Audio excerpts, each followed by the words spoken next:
एक सवाल हर किसी के जहन में था कि उत्तर प्रदेश की विधानसभा में अखिलेश यादव की जगह कौन, यानी नेता प्रतिपक्ष कौन होगा। क्या चाचा शिवपाल सिंह यादव होंगे, इंद्रजीत सरोज होंगे, या फिर एक नया नाम जो अचानक चर्चा में आया, तूफानी सरोज होंगे। इन नामों पर खूब मंथन हुआ।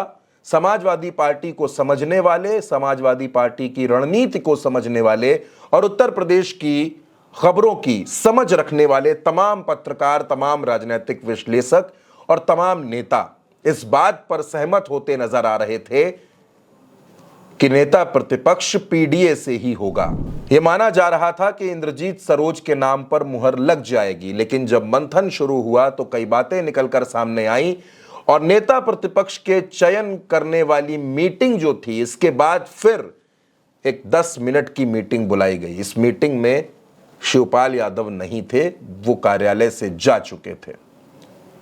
अचानक फोन बजता है और फोन जाता है उत्तर प्रदेश की विधानसभा के 2 बार अध्यक्ष रह चुके समाजवादी पार्टी के बुजुर्ग नेता माता प्रसाद पांडे के पास।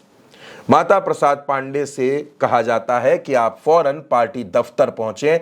अखिलेश यादव उनसे मिलते हैं, बधाई देते हैं और ये कहते हैं कि नेता प्रतिपक्ष आप होंगे।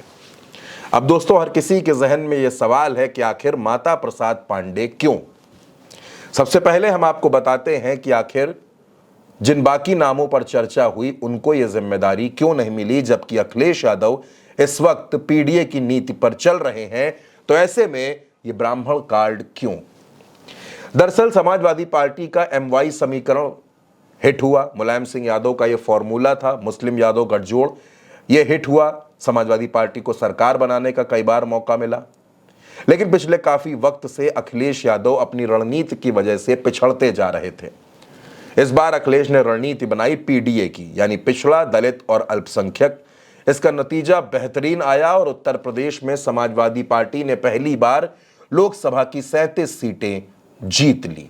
दोस्तों, इतने बड़े पैमाने पर सीटें जीतने के बाद हर किसी को लग रहा था कि अब नेता विपक्ष की जिम्मेदारी भी पीडीए में मिलेगी। सबसे पहला नाम इंद्रजीत सरोज का आया, लेकिन इंद्रजीत सरोज क्योंकि मूल रूप से सपाई नहीं है, वो बसपा से आए हैं और उनके बेटे अभी लोकसभा के सांसद भी बन गए हैं। इसलिए अखिलेश चाहते थे कि किसी पुराने और कद्दावर चेहरे पर भरोसा किया जाए। जब पुराने और कद्दावर चेहरे की बात आई तो एक नाम पूर्वांचल से आया और वो नाम था तूफानी सरोज का। तूफानी सरोज के साथ सबसे बड़ी कमी हो गई उनका आक्रामक ना होना। तूफानी सरोज बड़े सुलझे हुए नेताओं में गिने जाते हैं और दूसरी बात, तूफानी सरोज की बेटी प्रिया सरोज भी सांसद बन चुकी हैं। और अब आखिर में सबसे जरूरी नाम शिवपाल सिंह यादव। शिवपाल सिंह यादव का जब नाम आया तो वो शुरू से ही खारिज लग रहा था, क्योंकि अखिलेश यादव ने विधान परिषद में लाल बिहारी यादव को नेता प्रतिपक्ष बना दिया था, सदन की जिम्मेदारी दे दी थी। ऐसे में फिर किसी यादव को जिम्मेदारी दी जाएगी, इसकी उम्मीद कम थी। और दूसरी ओर अखिलेश यादव पार्टी में एक बार फिर से 2 पावर सेंटर नहीं चाहते थे। वो चाहते थे कि पूरी तरह से पार्टी और संगठन, पूरी कमान उनके हाथों में रहे। इसलिए शिवपाल सिंह यादव को परिवारवाद और यादववाद के आरोपों से बचने के लिए नेता प्रतिपक्ष की जिम्मेदारी नहीं दी गई। हालांकि यह जरूर तस्दीक कर दी गई कि जब सरकार बनेगी तो आप मंत्री जरूर बनेंगे। और अब दोस्तों, वो नाम माता प्रसाद पांडे, यानी उत्तर प्रदेश में ठाकुर मुख्यमंत्री के सामने अखिलेश यादव का ब्राह्मण सेनापति। 82 साल के माता प्रसाद पांडे मुलायम सिंह यादव के सबसे भरोसेमंद नेताओं में शुमार होते थे।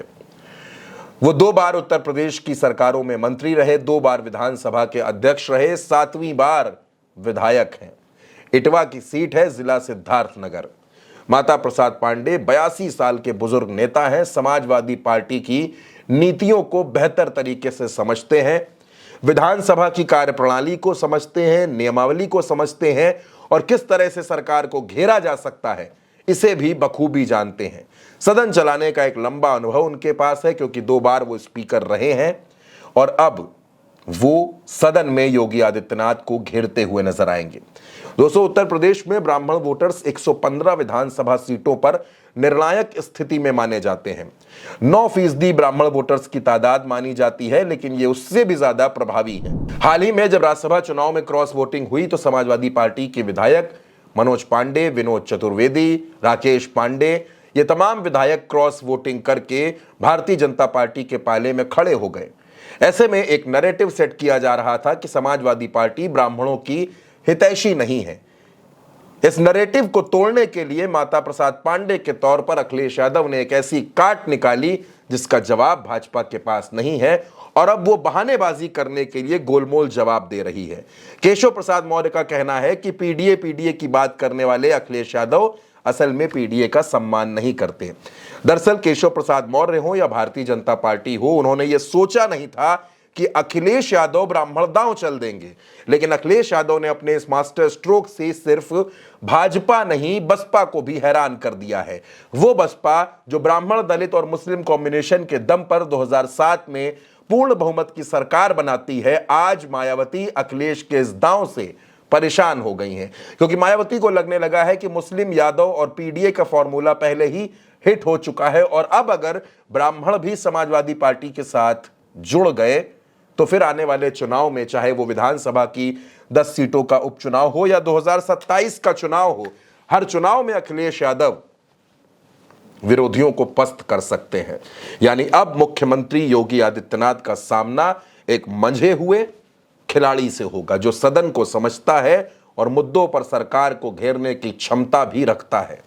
माता प्रसाद पांडे के तौर पर अखिलेश यादव ने एक ऐसा स्ट्रोक चला है जिसका कोई जवाब किसी के पास नहीं है, और अब अखिलेश यादव का हर फॉर्मूला अपनी जगह पर बिल्कुल फिट बैठता हुआ नजर आता है। दोस्तों, माता प्रसाद पांडे क्या उत्तर प्रदेश में सरकार को अलग अलग मोर्चों पर घेर पाएंगे, और क्या ये वाकई अखिलेश यादव का मास्टर स्ट्रोक माना जाएगा? इस खबर पर आपकी जो भी राय हो, आपकी जो भी सोच हो, कमेंट बॉक्स में हमें जरूर बताइएगा।